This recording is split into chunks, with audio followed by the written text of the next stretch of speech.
Warhammer 40K Space Marine 2. What a mouthful. The newest installment in the insanely massive Warhammer universe, released September 9th, 2024 to the masses on console and PC. Before I begin this review, I must confess I know almost nothing about the 40K universe prior to me purchasing this game. What I do know is that it's a wildly popular tabletop game from the 80s, and there are countless books, comics, animated TV shows and movies, and of course games.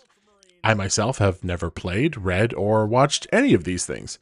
But something about this game had its hooks in me. It was huge, epic, and filled with bloody carnage. I knew I had to give this game a try, like many of you. And like many of you, I have become completely sold on the universe and everything going on in it. But how does it stand up as far as a video game is concerned? Let's grab a heaping plate full of 40K and feast upon its gory goodness. Let us begin. Shall we start with the story? Sure, why not? As I had mentioned before, I had not played the previous game, so I came in completely blind. You play as Dimitri and Titus, or just Titus as everyone calls him. Titus is part of an elite special ops team called the Death Watch, tasked with defending the planet Kadaku on a secret mission. Shit hits the fan, and you and all your teammates perish.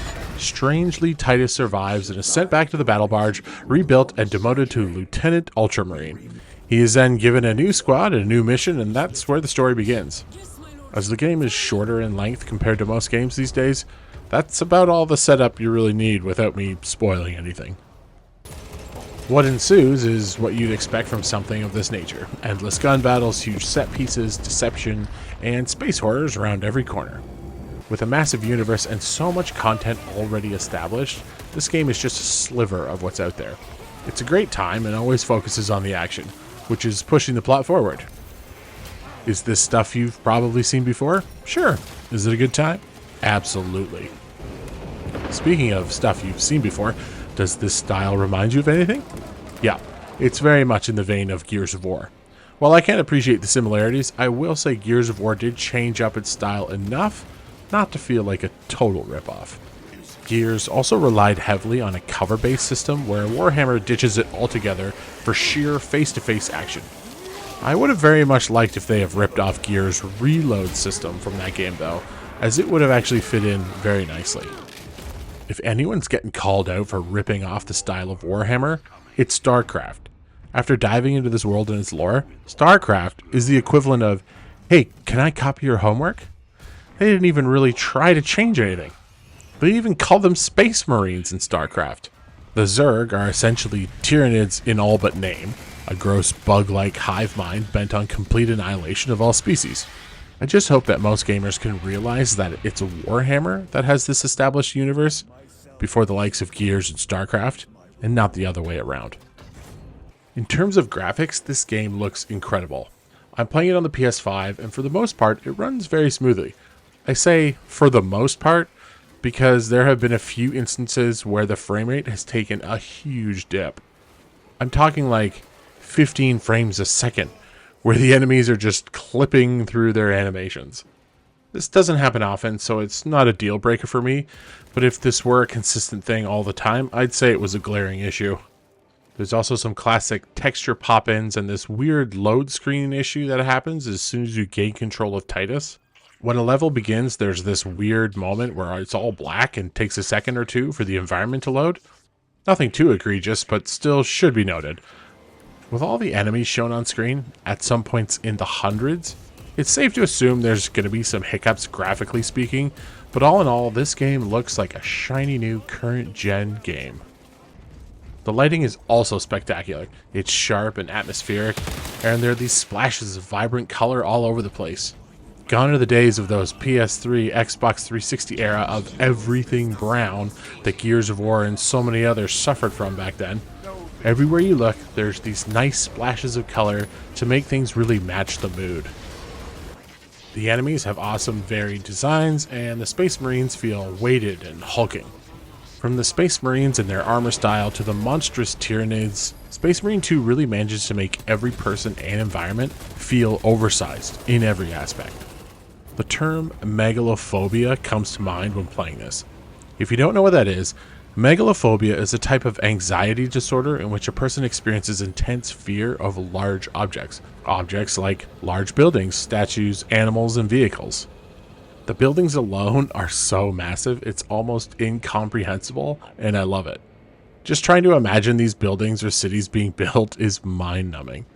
The aesthetic of Gothic churches and symbolism juxtaposed with sci-fi future tech is so fun to me. A sort of what-if scenario where instead of worshipping a god, they worship the technology that has brought them this far. Now, I understand they worship the Emperor, but that's a different topic. The fact remains, the mashup of religion and tech is a great tool and used perfectly in this universe. You play in a squad of 3 in Space Marine 2, and as someone who played through the campaign solo, I recommend you try and wrangle some friends to buddy up with, as the AI-controlled squad mates are, at times, dare I say, really, really dumb. Dumb in the sense that they have no real understanding of the task at hand. They act as simple distraction to the swarms of enemies, and even then struggle to really draw their attention. They're fine in smaller combat situations, but Lord help me, when there's an objective on the battlefield, don't go looking for help from these clowns. One of my biggest issues in general is how they handle executions. When an enemy is in their execution state, think like in Doom, they blink red and hold position for several seconds. Your squad mates will trigger them into this state, and once it happens, they act as though the enemy in question is, air quotes, dead, and will just move on to the next target, leaving these guys standing halfway across the arena, blinking away, and eventually joining back into the fray, all because they simply didn't finish their job. Lethal, spacefaring conquerors, my ass. Aside from not finishing the task at hand, they also can't comprehend any objective on the field. In one mission, we were battling atop a tower that has 4 separate antennae on all of the outer edges, and swarms of gargoyles are attacking said antennas. It's our job to shoot them off before they're destroyed. If any one of them is destroyed, the mission is a fail. At no point during this section were either of my squad mates even considering shooting off the gargoyles, leaving it solely to good old Titus. Of course, I failed, and made sure on the second attempt to only focus on the towers and running away, half ignoring any units on the ground. Needless to say, if I had just a few real teammates, I'm sure the situation would not have been a problem at all. Space Marines or not, these fellas are lacking something to be desired. Which brings me to playing with real squad mates. Once the campaign is complete, you can move on to what's called Operations. This is an online mode tailored for a squad of 3. Yes, you can also do this with bots, but god, why would you at this point? These missions run adjacent to the campaign, which is actually really cool. Throughout the campaign, Titus is constantly asking other squads to perform tasks somewhere else, and we never get to see where that is, or what's going on, or what they're even doing. That is, until you partake in these missions. We get to see the other side of each level, and I really appreciate that. It gives way more depth to all the characters you're speaking with during the main campaign. Another aspect that's unlocked in Operations is the progression system. This mode unlocks new abilities for different classes as well as cosmetics, and all of this is offered within the game, no battle pass required.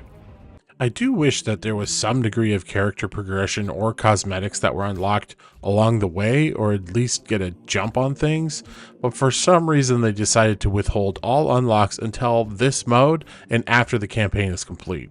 Operations are also somewhat tougher and have more specific objectives and set pieces going on. It's almost as if this is an entirely separate full campaign to complete.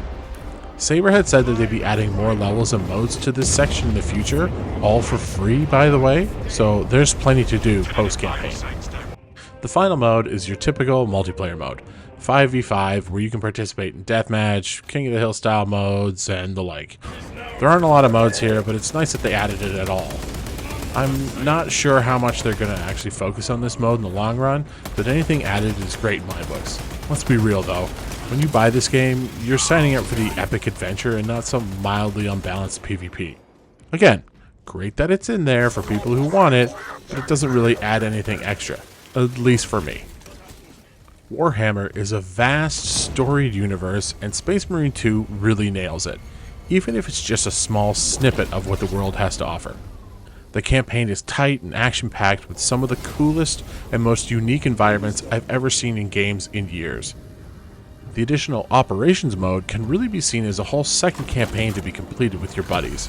It's tougher, has more objectives, and really requires a strong team to complete. Even with its minor faults and frame rate drops and idiotic AI squad mates, Space Marine 2 is an absolute must-play for anyone who is a fan of action, shooter, and just loves a good old-fashioned skull-smashing time. I highly recommend, if you have the chance, to suit up and become a Space Marine today. You will not regret it. Thanks for watching my review of Warhammer 40K Space Marine 2. If you enjoyed what you watched, hit the like button. If you hadn't already, make sure to skull smash that subscribe button and join our ever-growing army of world domination. Thanks again, and I'll see you guys on the next one.